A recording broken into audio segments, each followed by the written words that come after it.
इस दुनिया में सब कुछ ऊर्जा है। ब्रह्मांड की छोटी से छोटी और बड़ी से बड़ी चीज ऊर्जा से ही बनी है। ये ऊर्जा पूरे ब्रह्मांड में हर एक जगह फैली हुई है। इस ब्रह्मांड की जिस जगह पर हमें कुछ दिखाई नहीं देता, वहां पर भी यह ऊर्जा फैली हुई होती है। ब्रह्मांड में विभिन्न रूप बदलती रहती है। यही ऊर्जा जब किसी चीज का रूप ले लेती है, तो ये ठोस बनने के कारण हमें दिखाई देती है। हम इंसानों को इस ब्रह्मांड द्वारा ऐसी शक्तियां दी गई हैं, जिनका उपयोग करके हम इस ऊर्जा को काबू कर सकते हैं। ये ऊर्जा हमारे मन में होती है। हमारा मन इस ऊर्जा को काबू तो कर सकता है, पर इस मन को काबू करना बहुत मुश्किल है। मन को काबू करने के लिए हमें अपने जीवन में बहुत से बदलाव करने पड़ते हैं और मन को साधने की बहुत सी क्रियाएं करनी पड़ती है। ये सब क्रियाएं हमारे मन को हमारी मर्जी से चलाना सिखाती है। जो अपने मन को अपनी मर्जी से चलाना सीख गया, वह इस ऊर्जा को काबू करना भी सीख जाता है। हम खुद भी ऊर्जा से बने हैं। अगर किसी को किसी भी चीज की ऊर्जा का असली रूप देखना है, तो उसे अपने मन को पूरी तरह से शांत करना पड़ेगा, जो कि एक बहुत ही मुश्किल काम है। मन को शांत करने के बाद हर एक चीज ऊर्जा के रूप में दिखती है। वह हमें कंपन करते हुए भी महसूस होती है। इसलिए जब सब कुछ ऊर्जा है, तो हमें कुछ भी पाने के लिए पहले इस ऊर्जा का स्वभाव समझना होगा और उसी तरह से काम करना होगा जिस तरह से ये ऊर्जा काम करती है। हमें अपने जीवन में कोई भी चीज पाने के लिए अपने जीवन में वह ऊर्जा आकर्षित करनी होती है, जैसी उस चीज की ऊर्जा है। हमें बिल्कुल उसी ऊर्जा में रहना सीखना होता है। जैसे कि अगर कोई अपने जीवन में पैसा आकर्षित करना चाहता है, तो वह जैसी ऊर्जा पैसों की होती है, वैसी ही ऊर्जा में रहना शुरू कर देगा। इसके लिए उसे पहले पैसे की ऊर्जा का वह हर एक गुण सीखना और समझना होगा जो पैसे में होता है। जैसे कि पैसा साफ सुथरी जगह पर आता है, इसलिए अपने आप को और अपने आसपास के वातावरण को साफ सुथरा रखे। पैसा हमेशा खुशहाली में आता है, इसलिए खुश रहे। इसी तरह आपको जो चीज चाहिए, उस चीज के सारे गुण अपना लीजिए और देखिए कि वह चीज आपकी ओर कितनी जल्दी आकर्षित होती है। ये ऊर्जा दो तरह की होती है। एक सकारात्मक ऊर्जा होती है और दूसरी नकारात्मक ऊर्जा होती है। अगर हम नकारात्मक रहते हैं, तो हमारे आसपास नकारात्मक ऊर्जा इकट्ठा होती रहती है। पर अगर हम सकारात्मक रहते हैं, तो हमारे पास सिर्फ सकारात्मक ऊर्जा रहेगी। इसलिए अगर हम अपने जीवन को सकारात्मक रखना चाहते हैं, तो हमें सकारात्मक ऊर्जा के गुण अपनाने चाहिए। इस तरह हम इस ऊर्जा के स्वभाव को समझकर अपने जीवन को बदल सकते हैं और अपनी मनचाही चीज पा सकते हैं। जब ये ब्रह्मांड बना, तो ये एक ऊर्जा के लगातार फैलने से बना। इसी ऊर्जा ने जब ठोस रूप लेना शुरू किया, तो इससे धरती, पहाड़ और कई पेड़ पौधे बन गए। धरती को हम रहने के लिए इस्तेमाल करने लगे और उन पेड़ और पौधों से जो लकड़ियां मिली, उनसे हमने घर बना लिए।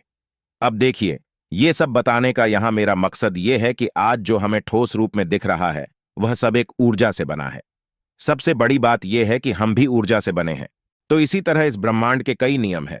उनमें से एक नियम है कि समान ऊर्जा को खींचती है। आकर्षण का नियम यही है कि हम ये समझे कि हम क्या है और कैसे हम दूसरी चीजों को प्रभावित कर रहे हैं। अगर हम सिर्फ ये समझ जाए कि ये सारी ऊर्जा कैसे काम कर रही है, तो हमारे लिए किसी भी चीज या हालात को प्रभावित करना आसान हो जाएगा। अब आपको यहां यह बताना जरूरी है कि ये ऊर्जा क्या है, ये कैसे काम करती है और इसका स्वभाव क्या है। इसी ऊर्जा के स्वभाव को हम इस ब्रह्मांड का स्वभाव भी कहते हैं। तो पहले हम बात करते हैं कि ऊर्जा क्या है। जैसे कि पहले बताया गया है कि पूरा ब्रह्मांड ही ऊर्जा से बना है और ये ऊर्जा पूरे ब्रह्मांड में फैली हुई है। यहां जानने वाली नई बात यह है कि इस ब्रह्मांड में जो बिल्कुल खाली जगह है, जहां पर कुछ भी नहीं होता, वहां भी ऊर्जा होती है। जैसे कि हमारे बिल्कुल आसपास भी कुछ दिखाई नहीं देता, पर वहां भी ऊर्जा होती है। हमारी ऊर्जा इस ऊर्जा पर असर डालती है। इसलिए हमें अपनी ऊर्जा को सही तरह से नियंत्रित करना आना चाहिए। इसके बारे में बात करेंगे, पर अभी तो बात ऊर्जा को पूरी तरह से समझने की हो रही है। यह ऊर्जा हमारी सामान्य आंखों से दिखाई नहीं देती, क्योंकि यह बहुत ही सूक्ष्म से सूक्ष्म रूप में होती है। पर इसका मतलब यह नहीं है कि यह ऊर्जा दिखाई नहीं दे सकती। इस ऊर्जा को देखने के लिए बहुत से ध्यान करने की जरूरत होती है, पर हमें अभी उसकी जरूरत नहीं है। तो अब बात कर लेते हैं कि इस ऊर्जा का क्या स्वभाव है और यह कैसे काम करती है। इसको समझने के बाद आपको इसे इस्तेमाल करने में कोई समस्या नहीं होगी, बल्कि ये आपके लिए एक आसान और दिलचस्प प्रक्रिया बन जाएगी। इस ऊर्जा का स्वभाव परमात्मा से मिलता जुलता है, क्योंकि ये ब्रह्मांड परमात्मा ने ही बनाया है। इस ऊर्जा का स्वभाव प्रेमपूर्ण और मददगार है। ये सिर्फ विकास करना जानती है। इसे सिर्फ संपूर्णता का पता है। ये ऊर्जा शांति प्रिय है। अगर कोई परमात्मा के स्वभाव को समझता है तो उसे इस ऊर्जा के बारे में समझने में आसानी होगी। अब इस ऊर्जा के एक और स्वभाव की बात करते हैं। जो कोई अगर इसके बारे में पहली बार सुन रहा है तो उसके लिए यह थोड़ा हैरान करने वाला होगा और दिलचस्प भी। इस ऊर्जा का वह स्वभाव यह है कि ये ऊर्जा सोच सकती है और ये ऊर्जा समझदार है। ये खुद सोच समझकर फैसला ले सकती है। हम ऐसा कह सकते हैं कि इसका अपना दिमाग है। अगर आप इसके बारे में जानना चाहते हैं कि ये ऊर्जा ऐसी कैसे और क्यों होती है, तो आपको मानव मन और विश्वव्यापी मन के बारे में थोड़ी खोज करनी पड़ेगी। अब बात करते हैं कि ये ऊर्जा या शक्ति काम कैसे करती है। मैंने अभी तक इसके जो भी गुण बताए हैं कि ये प्रेमपूर्ण, मददगार, विकासशील और शांतिप्रिय है, यही इसके वह गुण हैं जिसके साथ ये काम करती है। इन सभी गुणों से ये कुदरत में संतुलन बनाए रखती है। इसको अगर आसान भाषा में कहें तो ये पूरे ब्रह्मांड और हम सब का विकास करना चाहती है। इसलिए ये नियंत्रित इसी विकास करने के काम में लगी रहती है। ये खुद भी इस दुनिया का विकास करती है और दूसरों से भी करवाती है। जो लोग इसे विकास का काम करने के काबिल लगते हैं, ये उनसे अपना विकास का काम करवा लेती है। इसके काम करने के तरीके के बारे में जानना भी काफी दिलचस्प है। ये ऊर्जा अनंत जानकारी रखती है। इसको सब कुछ पता है।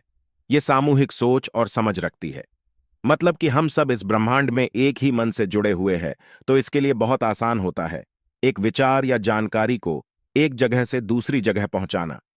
अगर इसे पता चलता है कि किसी को विकास की जरूरत है, तो वह उसकी मदद करती है। ब्रह्मांडीय ऊर्जा को सब पता है कि किसके विकास के लिए कौन सी चीज चाहिए, वह चीज कहाँ है और उस चीज को कैसे उस व्यक्ति तक पहुंचाना है जिसको इसकी जरूरत है। तो ये ऊर्जा या तो इस मदद या विकास के काम को खुद कर लेती है या सामूहिक मन का इस्तेमाल करके ये यही काम किसी मनुष्य से करवा लेती है। हमारा काम बस इतना होता है कि हमें इस ऊर्जा तक अपनी बात या इच्छा पहुंचानी होती है और यहीं पर आकर्षण का नियम और इसकी सभी तकनीक भी काम आती है। पर ध्यान रखें, हमें इस ऊर्जा को नियंत्रित करना नहीं सीखना, बल्कि इस ऊर्जा को समझते हुए अपनी खुद की ऊर्जा को नियंत्रित करना सीखना है। ब्रह्मांडीय ऊर्जा वास्तव में लाइफ फोर्स है, मतलब कि जीवन जीने के लिए जो ऊर्जा है वही कॉस्मिक एनर्जी है। इतना ही नहीं, जब आप थोड़े अपने आप में मतलब कि शांत होकर सेल्फ अवेयरनेस में होते हैं, तब यह ऊर्जा हमें मिलनी शुरू होती है। लेकिन हमें यह मालूम नहीं होता है। इसलिए हम क्या करते हैं कि तुरंत ही दूसरी उलझनों में घिर जाते हैं और यह ऊर्जा का बहाव रुक जाता है। उलझनों में रहते हुए भी हमें इनके साथ जुड़े रहना है। जब आप कोई अपनी पसंद का काम करते हैं, तब एक समय ऐसा आता है कि आप पूरी तरह उसमें खो जाते हैं। तभी एक छोटी सी आनंद की एक लहर दिमाग में महसूस होती है। उस समय में आप आसपास के वातावरण और अपनी बॉडी को भी भूल गए होते हैं। इसी समय यह ऊर्जा का अनुभव होता है, लेकिन यह ज्यादा समय रुकता नहीं है। यह ऊर्जा हमारे शरीर को चलाती है। श्वसन तंत्र, पाचन तंत्र, उत्सर्जन तंत्र आदि जो कुछ भी रचना हमारे शरीर में है, उन्हें नियंत्रित करती है।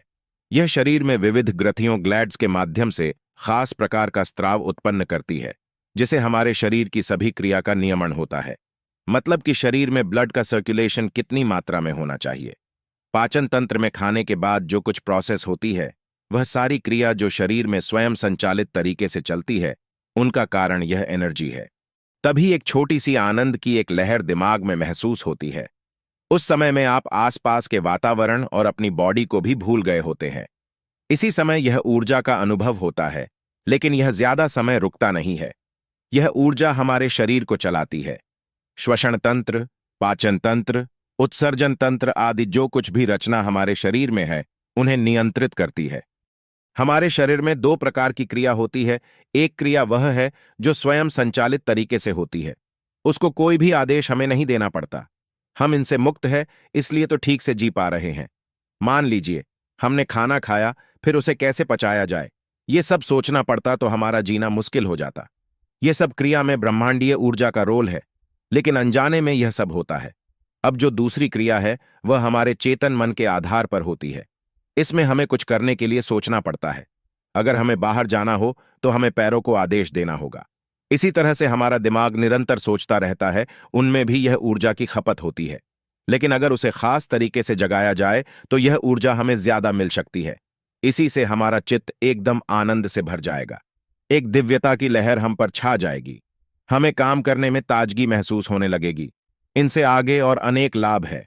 ये मानव को महामानव तक बना सकती है। ब्रह्मांड की उत्पत्ति की बात कॉस्मिक एनर्जी से जुड़ी हुई है। इसलिए कॉस्मिक एनर्जी से हमें क्या लाभ मिलता है, उनके बारे में सोचने के बाद अब विज्ञान इनके बारे में क्या कहता है। जब से मानव ने शोध करना शुरू किया, तब से लेकर आज तक यह इन्वेस्टिगेशन में बहुत इंटरेस्टिंग सब्जेक्ट रहा है। इनकी अगत्यता इतनी बड़ी है कि अनेक धर्म ग्रंथों में भी इनके बारे में काफी कुछ लिखा गया है। क्योंकि यह हमारे अस्तित्व से जुड़ा हुआ है, हम सब इसी यूनिवर्स के एलिमेंट्स हैं। ऐसा इसलिए होता है कि यह ब्रह्मांड इतना विशाल है कि हम उनकी कल्पना भी नहीं कर सकते।